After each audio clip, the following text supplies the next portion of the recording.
Et bonjour à tous, donc on se retrouve pour un nouvel épisode de Reka.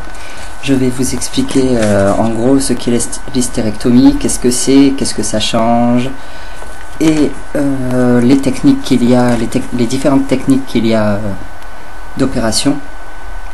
Donc déjà l'hystérectomie, qu'est-ce que c'est? En gros sur Wikipédia ou dans un dictionnaire, vous verrez que l'hystérectomie, c'est l'ablation partielle ou totale, chirurgicalement parlant, de l'utérus. Donc il y a plusieurs types d'hystérectomie. Il y a l'hystérectomie subtotale, dit subtotale, c'est-à-dire on enlève une partie de l'utérus, on enlève tout l'utérus mais on laisse le col. Ensuite on a l'hystérectomie totale qui elle par contre c'est on enlève tout l'utérus, c'est-à-dire le col compris. Après, on a l'hystérectomie radicale, c'est-à-dire une hystérectomie totale plus une ovarectomie, c'est-à-dire on enlève tout l'utérus et les ovaires.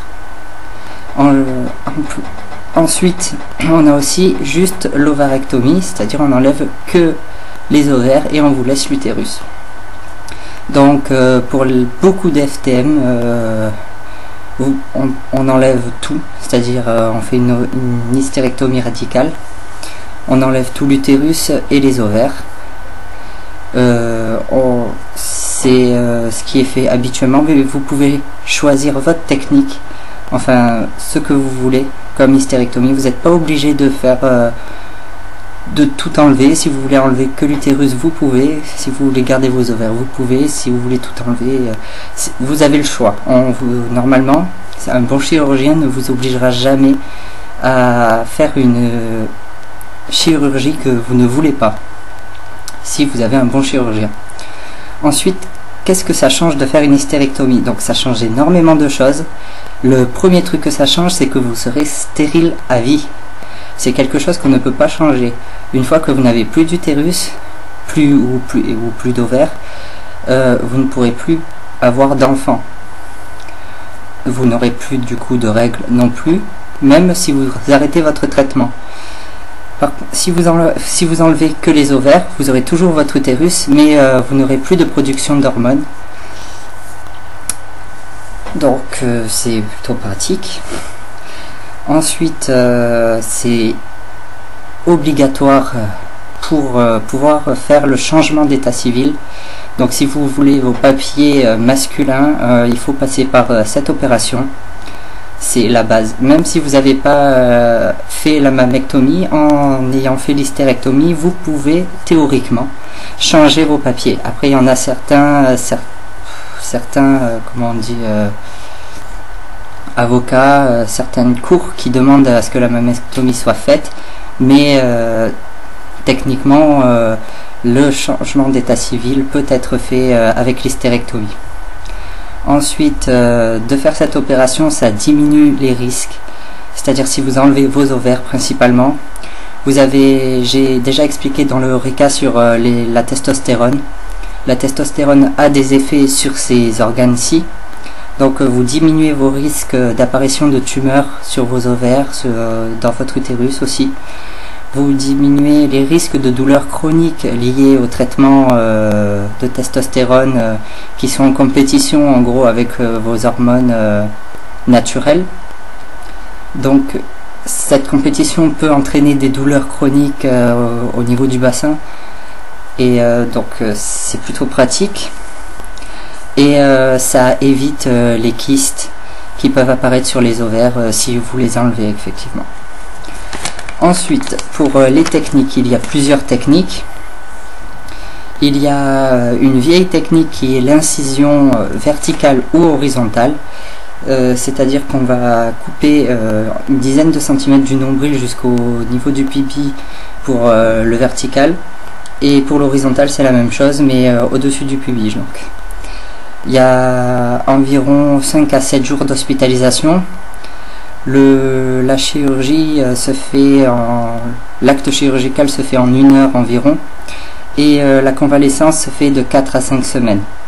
Donc 4 à 5 semaines de convalescence, mais il faudra plusieurs mois pour pour pouvoir ressoulever du poids normalement. Après, la deuxième technique, c'est par colioscopie, c'est la plus utilisée et c'est la plus recommandée aussi. On fait juste 3 petites incisions, une au niveau du nombril et 2 légèrement en dessous, ça fait un triangle en gros. Celle au niveau du nombril sera un peu plus grosse parce que c'est par là que la caméra va passer, et celle du dessous, c'est là où on va faire passer les instruments pour pouvoir découper tout ce qu'on va vous enlever. Donc là, l'opération est un peu plus longue, elle dure environ 1h30 si tout se passe bien. Il y a une hospitalisation de 2 à 4 jours pour vérifier que tout va bien, qu'il n'y a pas d'hémorragie, d'œdème, etc. Et une convalescence de 2 à 3 semaines. Après cette convalescence, il va falloir patienter environ 1 mois, parfois un petit peu moins, parfois plus, ça dépend des gens, avant de pouvoir reprendre le sport. Et la troisième, qui est beaucoup moins utilisée parce qu'il est nécessaire que la personne ait déjà enfanté, c'est-à-dire ait déjà eu une grossesse et une naissance, ou des pénétrations régulières et conséquentes, c'est-à-dire c'est la technique par voie basse. C'est-à-dire qu'on va faire aucune ouverture, tout va se passer directement par les conduits naturels. Et donc tout va passer par les voies naturelles, quoi. Par contre, c'est plus compliqué pour le chirurgien, ça va durer plus longtemps et il y a un peu plus de risques parce qu'il y a beaucoup moins de visibilité et de possibilités pour faire cette opération-là. Par contre, la récupération est extrêmement rapide, au bout de 10 jours, vous êtes sur pied. Ensuite, par rapport à toutes ces chirurgies, je voulais dire quelque chose, mais j'ai oublié.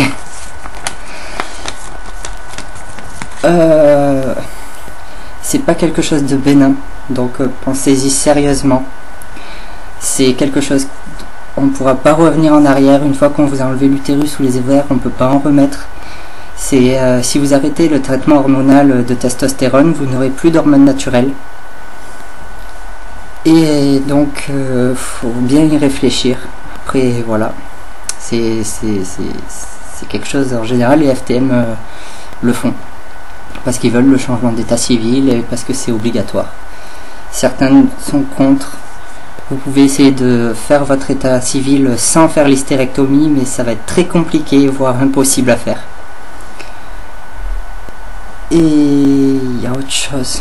Il y a autre chose que je dois vous dire, c'est important en plus.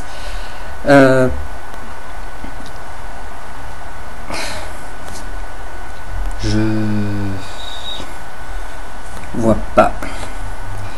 Il y a les risques, la douleur, les kystes, je l'ai dit, l'incision, je l'ai dit. Attendez. Qu'est-ce que j'oublie? Voilà, donc il y a des risques. Il y a énormément de risques. Il y a plus de risques pour la mastectomie, c'est quand même des organes internes viables, on va dire, qui fonctionnent. Donc vous risquez de vous heurter à l'éthique. Il y a certains chirurgiens qui refuseront d'opérer parce que pour eux c'est des organes qui fonctionnent, donc on n'opère pas quelque chose qui fonctionne, on n'enlève pas un organe qui fonctionne. Donc veillez à bien choisir votre chirurgien. Et également avant l'opération, on va vous demander de vous munir normalement de collants de contention pour éviter les phlébites, et il y aura des lavements à faire. Ça dépend les hôpitaux ou les cliniques où vous allez, il y aura lavement vaginal et anal. Des fois ils demandent que vaginal, des fois ils demandent que anal. Donc ça dépendra vraiment. Veuillez, si vous travaillez, prévenez votre travail, posez des arrêts, prévenez que vous allez prendre des arrêts maladie ou posez vos vacances. Enfin voilà, c'est une organisation, ça a un coût aussi, ça peut...